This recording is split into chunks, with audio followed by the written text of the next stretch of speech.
Welcome Towson University alumni and our graduating students. I'm Margaret Paulson, the Young Alumni and Student Outreach Coordinator and a proud 2011 TU graduate. Thank you for joining us for today's webinar as part of Senior and Recent Grad Week.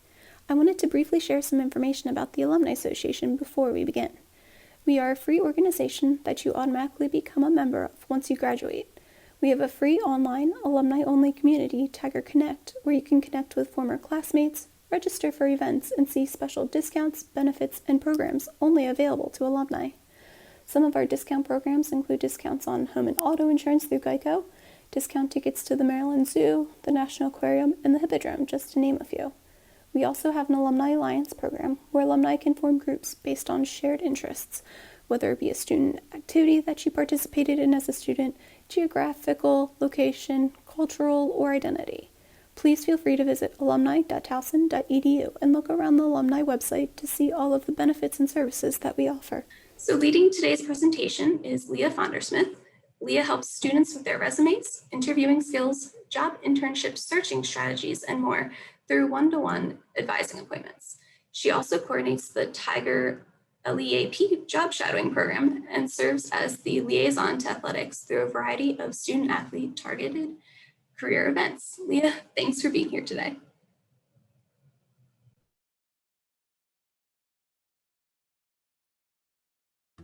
All right, thank you so much for the introduction. I've shared my screen. Hopefully everybody can see the PowerPoint. Awesome. So as she said, my name is Leah Fondersmith. I work in the Career Center, and I'm here to talk to you guys today about interviewing. I personally love talking about interviewing, so I'm really excited to share some tips and tricks with you guys. We're going to cover a lot of different types of interviews, but I'm going to focus on kind of in person and then also share some tips and tricks with digital interviews since we're in the world of COVID and virtual is very popular right now. So to get started, some different types of interviews that you guys might encounter. Let's start with one-on-one. That's very popular. It's you and an interviewer.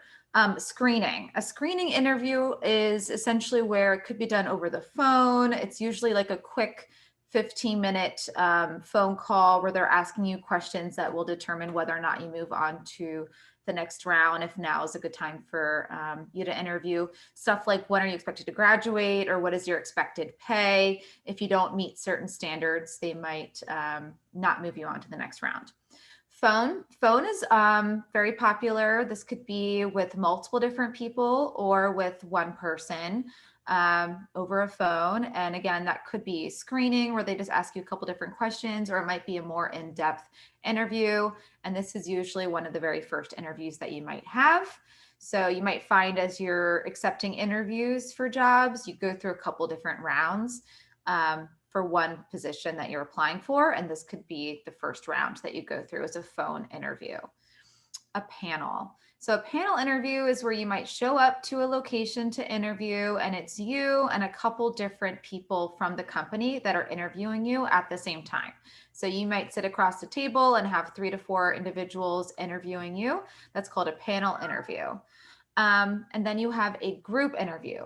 A group interview is where it could be you and then other candidates all interviewing together at the same time, which might be a little intimidating. You show up, you're in like a classroom setting, and you have to interview in front of each other. I participated in one like this when I was interviewing, and we were all asked to stand up and share a little bit about ourselves in about 5 minutes. So a good tip, and I'm sharing all these different types of interviews, is when you are invited to have an interview, oftentimes they might share what type of interview you will have, but that could be a good question to ask is what type of interview will I be having? Task or technical is very popular when it comes to like computer software or design. They might have you do like a writing test or a design test.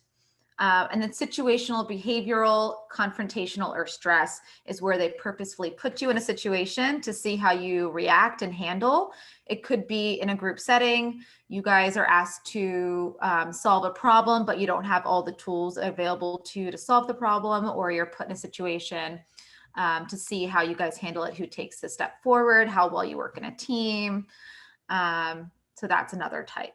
Meal, sometimes interviews happen over food. So even though they're feeding you still want to stay on your best game and be professional, know your manners. Those are very popular usually towards the end of an interviewing round. And then presentation. So this could be, usually they're telling you ahead of time that you have to prepare a presentation. So you'll be told you need to present maybe like a 10 to 15 or a 30-minute presentation on a certain topic. I experienced that type of interview when I was applying for this position here at Towson. I was given a mock scenario. They told me I needed to come up with a 20 to 30-minute presentation. So I had to do some research, create a PowerPoint. So that's another one you might encounter. And then Zoom or on-demand digital interview. This is very popular in today's age. Zoom, I'm sure you guys are all familiar with that considering we're using it right now, but it's essentially where you use a webcam and you interview with somebody virtually. On-demand digital interview. The difference between these two is a Zoom is live. It's happening right then and there with the interviewer, whereas an on-demand digital interview would be essentially you recording your answers via video and then sending it to the interviewer or the company to review at a later time. So it's not with the individual live talking and having a conversation. It might be like a flash of words on a screen asking a question.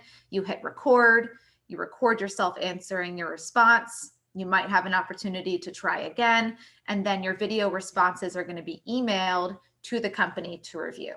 Some organizations actually only use this type of interview. Under Armour, for example, in Baltimore, you could be living in Towson, living in Baltimore, and they would never have you, even pre-COVID, come in to do a face-to-face interview. They only did virtual and on-demand digital interviews. Okay, so that was a lot. What we're going to focus on today is one-on-one and Zoom kind of virtual interviews, as well as maybe like a panel. Those are the most popular. All right. So essentially, when you think about the job application process, if you are going to be applying to a full-time job, it's best to think about it in two parts. The first part is where you submit your resume and your application documents online. The purpose of your resume is to get an interview. The purpose of an interview is to get the job. So this part, the interviewing part, is really where you're going to be selling yourself to get that job. So it's really good to think about it in two segments that way. So the best way you can do accomplish this to really get the job is really know the position description. What are they looking for? Use that in addition to your skills and your qualifications. And then you want to prove those skills and qualifications with examples. And if you do all that, that's how you get the job. Okay. So you're excited. You got an interview lined up, might be virtual, could be in person. How do you prepare for that interview? First thing you're going to want to do is really know yourself. You can't sell yourself as being the best candidate for the job if you don't know what you have to offer. Because in an interview, they're asking you a lot of questions about yourself. So you want to be able to answer those questions. So start off with making a list. You really want to know your strengths. You're lucky because there's actually an assessment you can take that can tell you exactly what your strengths are. You don't have to really guess. But some good strategies is you could ask a coworker, you could ask a friend. If you're like, I don't know what I'm good at, ask somebody else. What am I really good at? What do you think my strengths are? So you could do that route, or if you've taken Clifton Strengths or you want to take Clifton Strengths, this is an assessment that you can take online. Towson University actually requires it at orientation now, where it will tell you what your top 5 strengths are. So you should have that in your back pocket. What's really cool about the assessment is it actually will give you like examples of how you use those strengths. So you can take verbiage directly from the Insight Guide to learn more about how you've demonstrated those strengths. Okay, so you can use it in your own words. So what do they want? What do you want them to know about you? Why are you the best fit for the job? Really reflect on your own skills, abilities, and qualities. And don't forget to reflect on your own personal story. What are some examples of times that you've demonstrated these strengths, these skills in the classroom, volunteer experience, you know, in an internship or job. So you'll start preparing your STAR answers, and I'll go over what that means, what STAR means here in just a sec. It's an acronym. Okay. So before the interview, you want to make sure you look up the interviewer's information. So you want to know who you're interviewing with, and research the company. And I have a quote here, but this is a really, really important part of the process. Don't go to an interview without knowing the company you're interviewing with. Print multiple copies of your resume or cover letter. Yes, you may have emailed it to them, submitted it online, but you want to have copies printed out so that you can hand it to them in the interview. And you're going to want to figure out the route to the location. Sometimes situations might come up where you don't know where to park or roads are closed. So it's always good to do some sort of practice drive and figure out where you're going to be going. And again, I've mentioned reviewing the position description, your skills, and reflecting on your past experiences. So if you're the type of person that loves a to-do list and crossing things off a list, those are the things you're going to want to do. So here's a quote literally from employers. We work with employers all the time with the career fair. But it said, it's amazing when people come in for an interview and say, can you tell me something about your business? Seriously, people, there's the internet. Look it up. In today's day and age, you have your phone at your fingertips. You're always online, researching. Classes are digital online. So if you show up to an interview and you don't know what they do, what their products they sell, what the goal of the organization is, this is a surefire way to really kind of not stand out or put yourself at the top of the pack. They're going to immediately be like, oh, how serious are they about this position? So if you want to stand out, really be able to repeat back to them what they do. And you don't have to be an expert. You don't have to like know exactly what they're about. You just need to prove that you've done your research, and you can communicate that. Okay. One popular question you might find in an interview is they'll say, so what do you know about us? Or why do you want to work here? And if you can't answer those questions, it's not a good thing. So if I can drill it into your mind, research the organization. Look at their social media, look at their website, Google them if they've won any awards. Okay, all right, moving on. So the interview day, let's talk about virtual. So you have an interview set up, it's over Zoom. Some things you're gonna wanna do. Make sure you have a nice clean background that is not cluttered. So you don't want to have too much kind of going on in the background. I understand if you can't have a blank wall or if there's nowhere in your space that is like clean blank wall, but do your best to make sure it's not chaos. Like you have your laundry pile in the background or like a messy room. Just really make sure you're setting a great expectation with a nice clean background. Blank wall is best if possible. In addition to that, you want to have sufficient lighting. So really test out the lighting. Test your Wi-Fi and your microphone. So make sure all your technology is working, and then dress professionally. Just because you're at home having an interview over Zoom doesn't mean you can get away without dressing the part. So everything that you would do if you're going to an interview, do as well. I know they're probably not seeing down from here. I would still recommend putting clothes on like pants and professional clothing and not wearing your pajama pants or your sweatpants, because being dressed professionally is going to put you in the right mindset and attitude to do well in the interview. And if you're wearing pajamas or half professional, half not, you might not be really reflecting your best self. Make sure your housemates, your family are aware that you're having an interview and that you have a nice private space to speak, pets included. So if you have a dog or a cat, try to put them in a separate room. Make sure your housemates know so they're not having conversations in the background and making it hard for the interviewer to hear you. Have your resume printed out along with different notes and questions that you want to ask at the end of an interview. I will go over some examples of questions that you can ask at the end of an interview. If you didn't know, you always want to ask some questions. It shows you're genuinely interested in the position. So I'll cover that with you guys.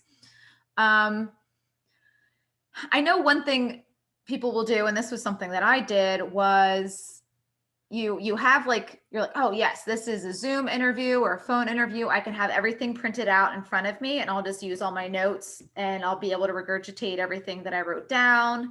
It'll be a lot easier. That can do a couple things. It can create the expectation that you're going to be perfect, and then you're going to set yourself up for like disappointment. You're not going to probably know the answer to every single question right away. Go in kind of with that expectation. There are probably going to be some questions that you'll fumble with. But then also what happens when you have your notes sitting down in front of you on a pad and you're wanting to read them is you look like this. You're like, oh yeah, so this, you want to be facing forward, have great body posture. But if you do want to have some notes to like refer to say, oh, I want to make sure that I mentioned this strength or this story, good rule of thumb is to tape it on the back of your laptop. So literally like this is your laptop screen, just kind of tape it on the back. Or if you have a wall behind your laptop or your monitor, tape it on the wall so that it's at eye level. And then arrive on time. So there's no excuses to arrive late. If you're worried about coming early or on time, we'll talk about how early you should be there, but maybe like for a virtual interview, about 5 minutes is fine. Oftentimes on Zoom, there's a waiting room that the interviewer will probably put you on so that you can wait there until you arrive, if that makes sense. Okay. So the interview day is coming, and if this one is in person. You're going to want to arrive early. So don't come too early. A good rule of thumb is like 20 minutes. If you come any earlier than that, it's like arriving to a party before the host is ready. So if you were hosting a party, let's say you're having a Halloween party, inviting all your friends to come, and the party started at 7 p.m. I don't know if that's a time it would start. Let's say it started at 7 p.m. and then you had a friend that you're not really that close with, but you're getting everything ready, you're getting your hors d'oeuvres ready, and they show up at like 6. That's more annoying than it is helpful that they showed up so early, because now you're worried about having somebody there. So come early, but not too early. So 20 to 15 minutes is really the earliest you should come. And when I say that, you should be sitting and waiting in the lobby about 15 minutes ahead of time. So if you want to get there early and sit in your car and prep, that's okay too. But consider the time that it takes to park and walk to the office. Take time to compose yourself when you arrive, and know that really technically the interview starts as soon as you get out of your car. And what I mean by that is you don't know who you're going to walk past in the parking lot.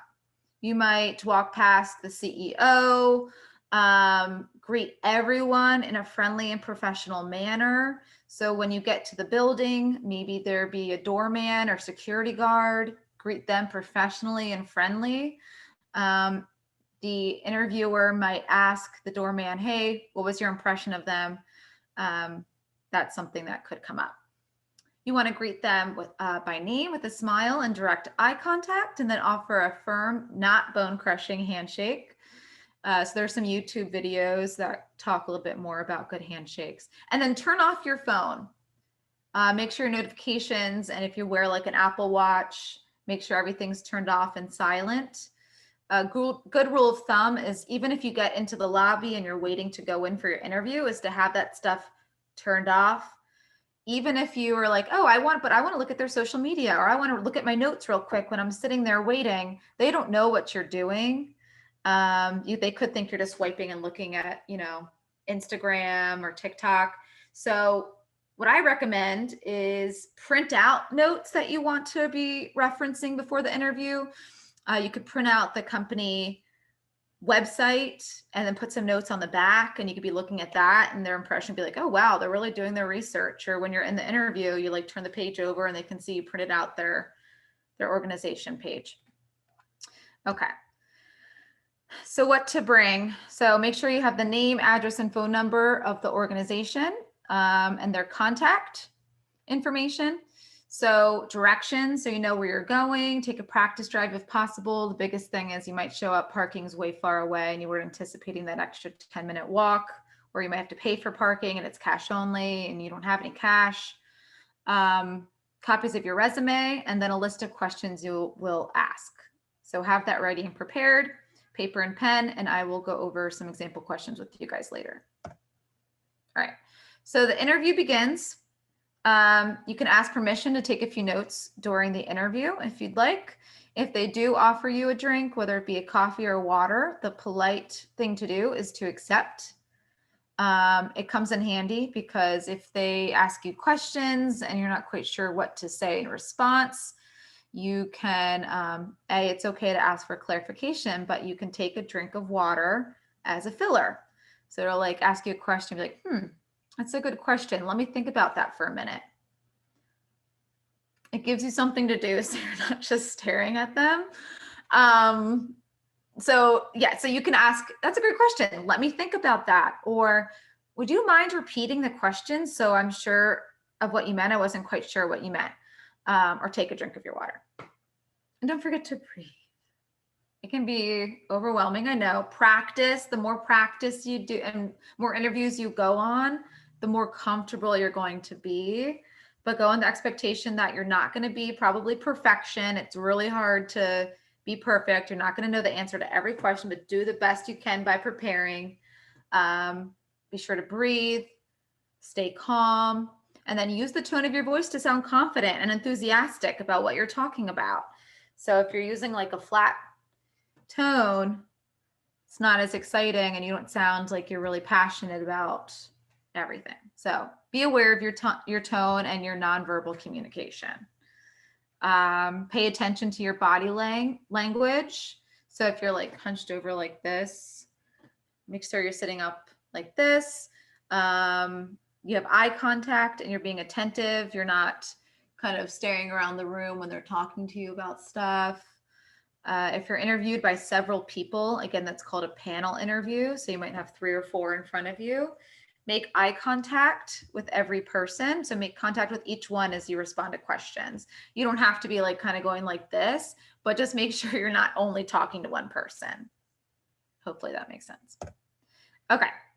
So now we're going to get into the nitty-gritty of some of the frequently asked questions you might find yourself trying to respond to in an interview. I'm going to cover a few here today. And depending on time, I might have 1 or 2 more, but I will share some resources that you guys can access to find a huge list of frequently asked questions after today's webinar. When you walk into an interview, you might find the very first question they ask you is, tell me about yourself. I don't know about you guys, but I remember thinking this was like, oh my God, what do I say? There's so many different directions I can go with this. Do you want to know my history of like where I grew up, how many cats I have? But describe yourself professionally, not personally. So you don't want to be sharing how many people are in your family, if you moved a bunch of different times. Consider your answer your 30-second commercial or your elevator pitch. You've heard of that before. I'm going to give you a template, but it's your 30-second commercial. Really, it's a focus on your professional accomplishments. And you're going to be talking about your skills and your experience and how they relate to the position. So here's a general script guideline for you guys. So you can say like, okay, well, my name is, I'm a senior at Towson University pursuing a bachelor's degree in business administration. I have a concentration in marketing. I'm really interested in learning about, analyzing data and keywords for social media. My strengths include some of the things you're really good at. Remember, you came prepared with that. And then give a brief example. So how have you demonstrated your strengths or your skills? Last summer, I worked at XYZ organization and I was able to tell a little bit about what you did there. And then I'm looking to gain further experience in XYZ, and I'm really interested in seeing how I can apply my XYZ skills at this organization. It's nice to have that conclusion at the end, because oftentimes you might find yourself just kind of speaking and not knowing when to stop, and you're waiting for them to tell you to stop, but you're just going. So keep it brief, about 30 seconds, and have a conclusion sentence at the end. Like I said, you could say I'm looking to gain further experience in XYZ, and I'm really looking forward to learning about how I can apply these XYZ skills at this organization. If there's anything you'd like me to elaborate on, be happy to do so. Here's another example. And this one I used strengths, your Clifton Strengths Assessment that I mentioned. So I'm a junior studying business administration with a concentration in marketing at Towson University. I have a passion for marketing and currently serve as the marketing chair for my sorority. I also had an internship as a marketing intern last summer with Company X. In addition to my skills in social media marketing, I've been told that I'm adept at spotting relevant patterns and issues. I love solving problems and I have a strong work ethic. So those are all strengths, but using their own words. You don't want to just say I'm strategic, restorative, and an achiever. I'd be happy to dive a bit deeper in any of those if that would be helpful. So that's the tell me about yourself. Okay. Another common question you might find is behavioral questions. Often employers will ask these questions because they want to see how well you use your skills and abilities in real life situations. Anybody can say, I work really hard. I'm really good at solving problems. It's easy to say, right? But the interviewer wants to know that's true. And usually past experiences predict future behaviors. So if you're able to tell me a story about a time where you actually demonstrated your strength, I'm going to be more, I'll believe you a little bit more. So you want to be prepared to give examples. You probably won't have all of your examples prepared before you go into an interview. They might throw some curveballs at you and you don't have something. You're like, oh, I didn't have something ready. But give yourself some time. If they ask you a question, you don't know the answer, as I said, to be like, that's a good question. I haven't thought about that before. Can you give me a second? And think about it. When you are giving your examples for these questions, always include outcomes. So what happened and what did you learn? What was the end result? These are examples of questions they might ask you that would require you to give examples and tell a story. So describe a challenging project or assignment. Can you tell me about a time when a project or assignment did not go well? Tell me about a time when you improved a process either at work or in the classroom. And I said, can also use the athletic examples here. So for anyone that is a student athlete or has been participated in sports, that's a time where you can talk about that. So the STAR method, I mentioned this earlier. This is an acronym to help you with the storytelling process and answering these behavioral questions. So S stands for situation. You're going to want to describe the situation and give some context. Well, last summer when I was working at XYZ organization, my role was to do XYZ. And then you're going to talk about the situation you'll be explaining.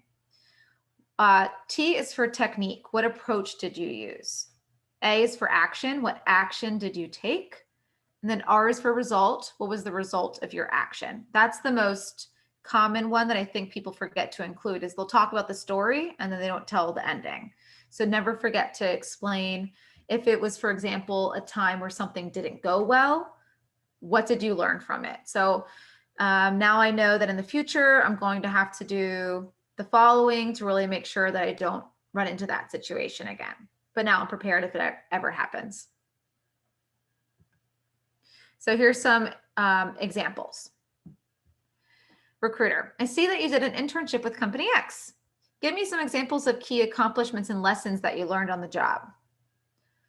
1 year ago, I was offered an internship with X company based on my specialized training in graphic and web page design. My main responsibility was to create a new web page design that was more user-friendly than the one they were using prior to my hire. Currently, my web design is still in use and has supported the business by acting as a viable, effective marketing tool. So that was very brief. That is a very, very popular section, but I don't have more time to go into it. So I'm really going to encourage you guys to utilize a free platform that we have called Big Interview. It's free to Towson University students. You can find it at the Towson University Career Center main page. and that actually helps you create your STAR answers. There's a feature in there where you can create your STAR answers and you can practice through a webcam and even see frequently asked questions. Another popular question is, why should I consider you a strong applicant for this position? This is also might be phrased as, why should we hire you? Or why are you the best fit? You want to be self-assured, not arrogant in your response. Relate your knowledge and skills and abilities directly to the job.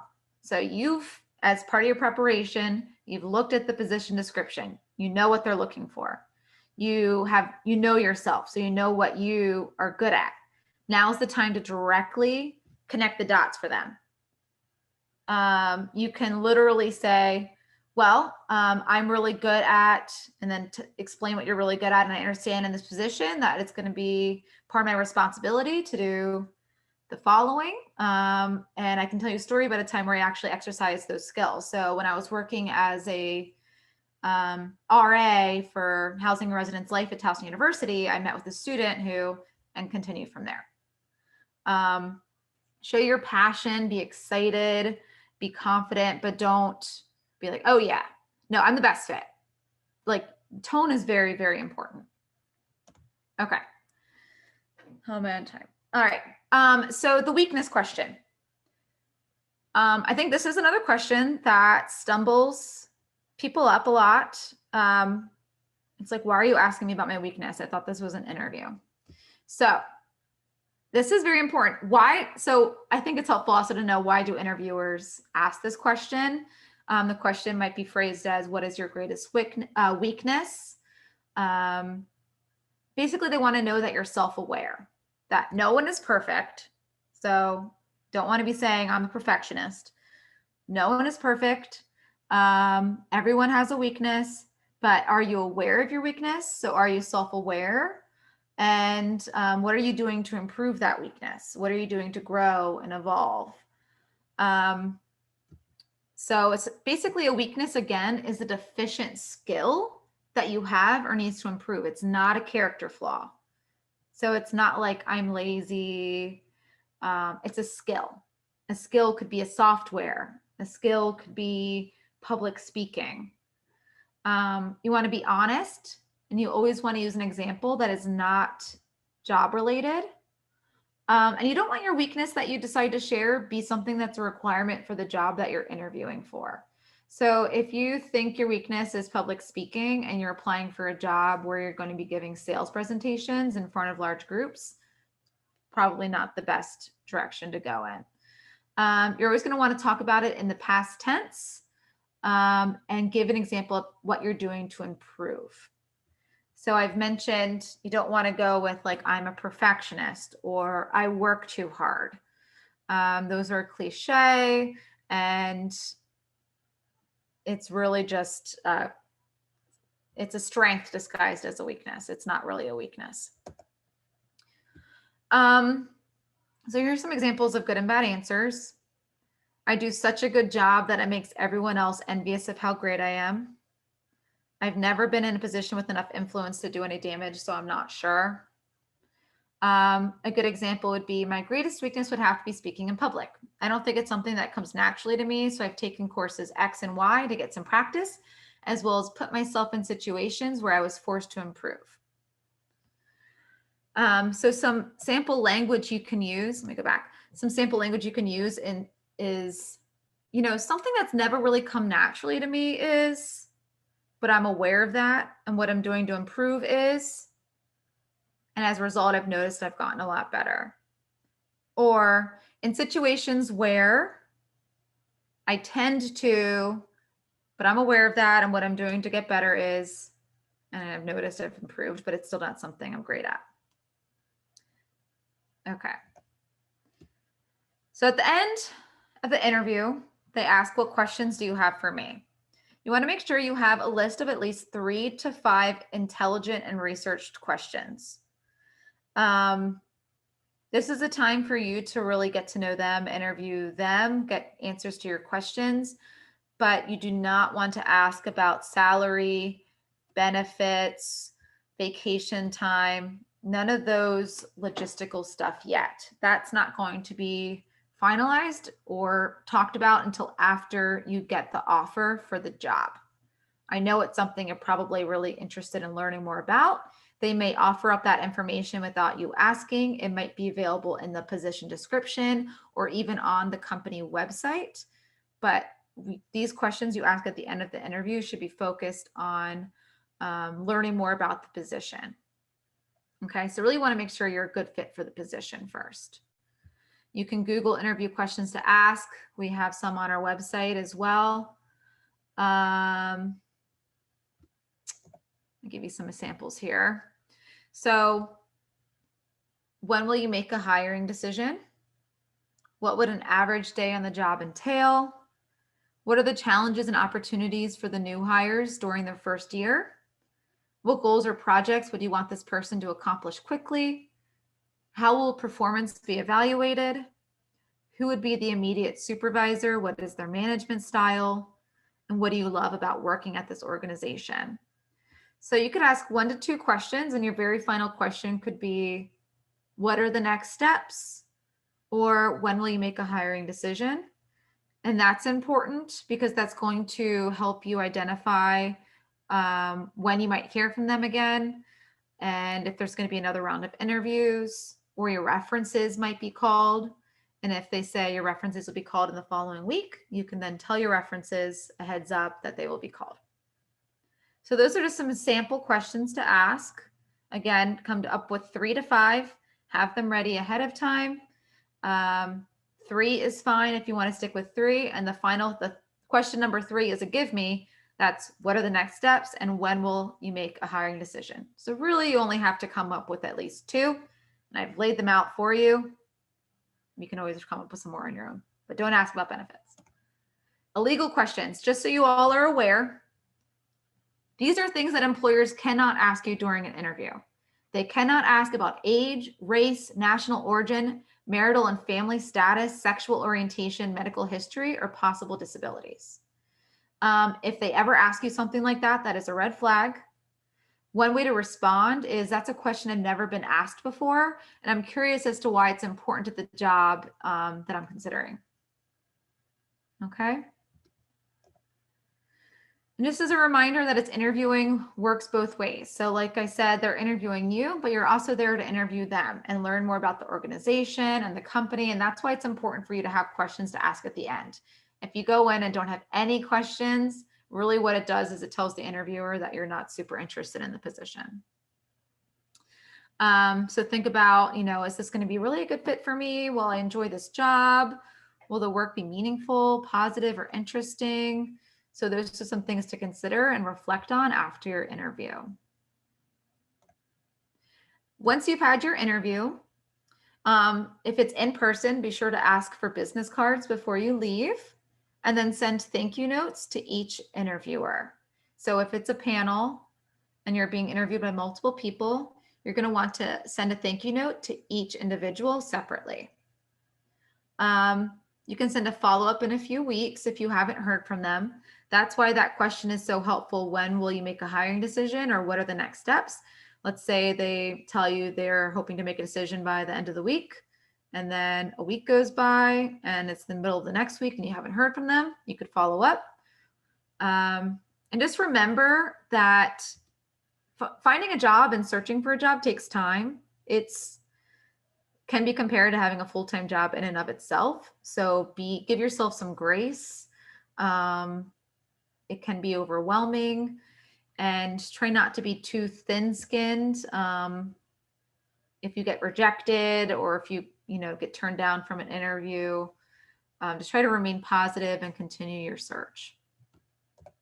So as a summary, if you want additional help on interviewing, if I've jazzed you guys all up and you're like, yeah, I want to work on my interviewing skills, a couple things you can do. I mentioned Big Interview.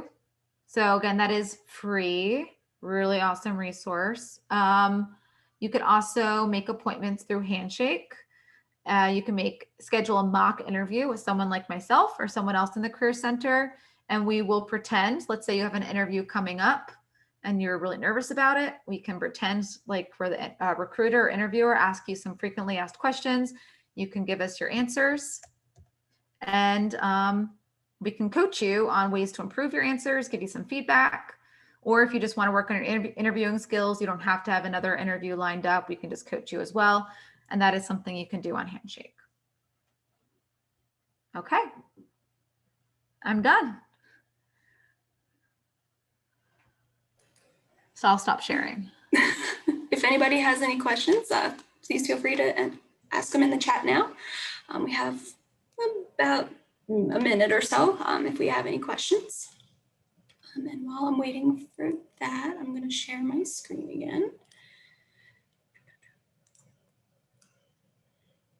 Okay, so we just have a few more webinars happening this week as part of Senior and Recent Grad Week. We have, well, tonight we have a networking opportunity with our Alumni Association board members. It's a good chance for one-on-one conversation with our board members, get a little bit more experience. Tomorrow we have a salary negotiation webinar with Danielle Brower-Smith from the Career Center. Wait, no, it's not Brower-Smith, it's just Brower. I just combined your names. With Danielle, and then we have a mixology class, Halloween themed, so that'll be fun. And Friday, wow, we have a webinar on how to budget and becoming financially independent. We still do have some sessions available for photos with the Tigers on campus, so hope you take advantage of that. And then I do see that we had a question. I will be emailing out the recordings to everyone. So I got back Mondays today, so I'll send it out to everyone. So it'll be about 2 days before I can send out the recordings from today's session. And then make sure you follow us on our alumni social media and on Tiger Connect. When I send out the recordings, I'll include all of our social media handles and our websites in there. And if Leah has any, I can include the link to Big Interview and some of the resources on the Career Center as well, so you guys can easily access that. So that concludes the webinar, and we hope to see you soon.